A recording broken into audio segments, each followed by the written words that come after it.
Bismillahirrahmanirrahim. Assalamualaikum warahmatullahi wabarakatuh. Alhamdulillahirabbil alamin wa bihi nasta'in wa ala umuri dunya waddin wa salatu wassalamu ala asyrafil anbiya'i wal mursalin wa ala alihi wa sahbihi ajmain amma ba'du.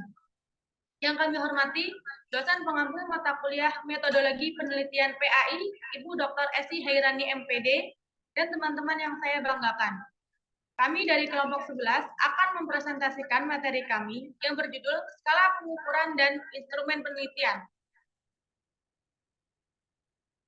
Baik, langsung saja masuk ke materinya.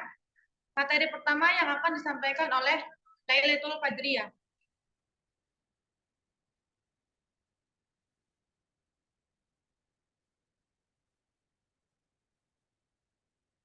Baik.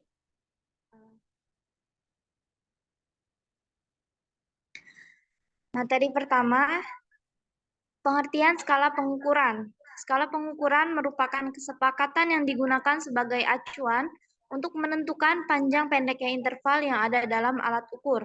Sehingga alat ukur tersebut bisa digunakan dalam pengukuran akan menghasilkan data kuantitatif. Dengan skala pengukuran, maka nilai variabel yang diukur dalam instrumen tertentu dapat dinyatakan dalam bentuk angka, sehingga lebih akurat, efisien, dan komunikatif.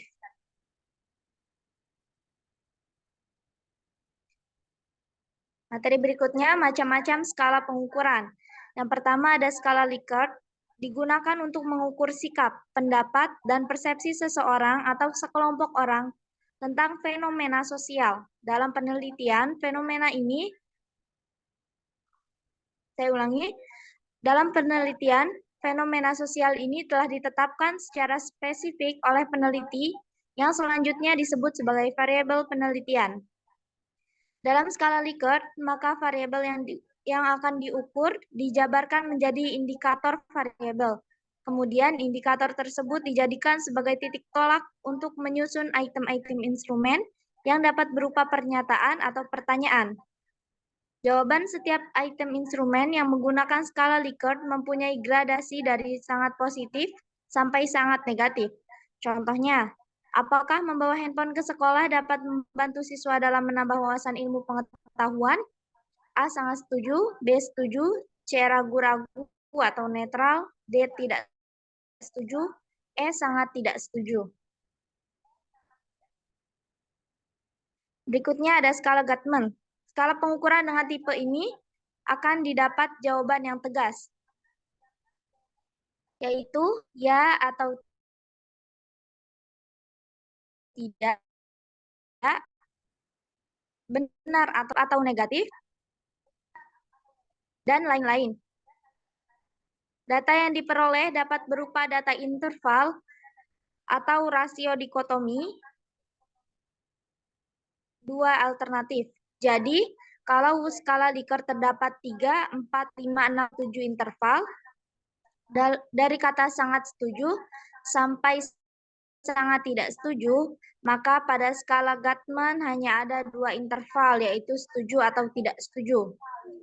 Penelitian menggunakan skala Guttman dilakukan bila ingin mendapatkan jawaban yang tegas terhadap suatu permasalahan yang ditanyakan. Contoh, bagaimana pendapat Anda bila orang itu menjabat pimpinan di perumahan ini? A. Setuju, B. Tidak setuju. Berikutnya ada semantik diferensial. Skala ini dikembangkan oleh Osgood.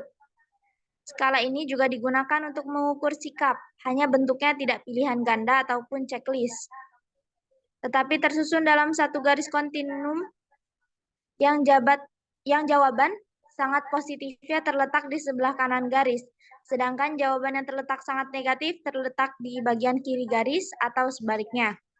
Data yang diperoleh adalah data interval dan biasa digunakan untuk mengatur sikap atau karakteristik tertentu yang dipunyai oleh seseorang. Yang terakhir ada rating scale. Dari ketiga skala pengukuran seperti yang telah dikemukakan, data yang diperoleh semuanya adalah data kualitatif yang kemudian dikuantitatifkan.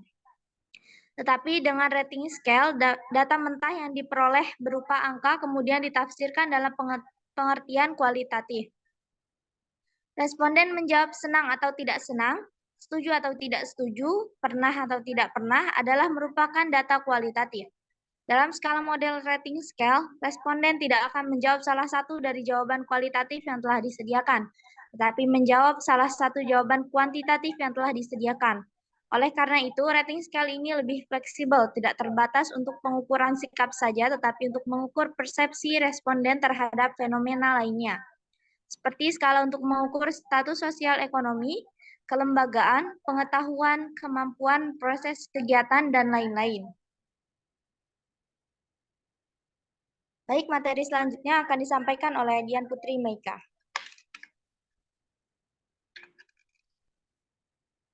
Baik, selanjutnya pengertian instrumen penelitian.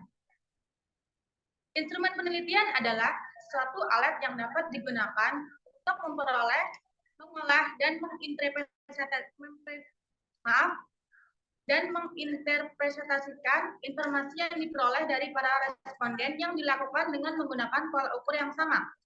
Untuk dapat dikatakan instrumen penelitian yang baik, paling tidak memenuhi 5 kriteria, yaitu validitas, reliabilitas, sensitivitas, objektivitas, dan visibilitas. Instrumen-instrumen yang digunakan untuk mengukur variabel dalam ilmu alam sudah banyak tersedia dan telah teruji validitas dan reliabilitasnya. Variabel-variabel dalam ilmu alam, misalnya panas, maka instrumennya adalah kalorimeter. Variabel suhu, maka instrumennya adalah termometer. Variabel panjang, maka instrumennya adalah mistar atau meteran. Variabel berat, maka instrumennya adalah timbangan berat. Selanjutnya, jenis-jenis instrumen penelitian. Yang pertama ada tes, yang kedua ada angket atau kuesioner, yang ketiga ada observasi, yang keempat ada wawancara atau interview, yang kelima skala SCAP, yang keenam skala minat, yang ketujuh daftar cek, yang kedelapan skala penilaian, yang kesembilan studi dokumentasi.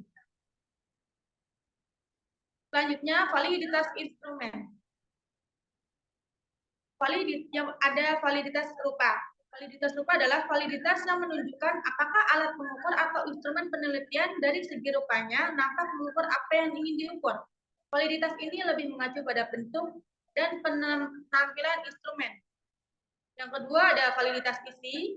Validitas ini berkaitan dengan kemampuan suatu instrumen mengukur isi atau konsep yang harus diukur. Yang ketiga, validitas kriteria.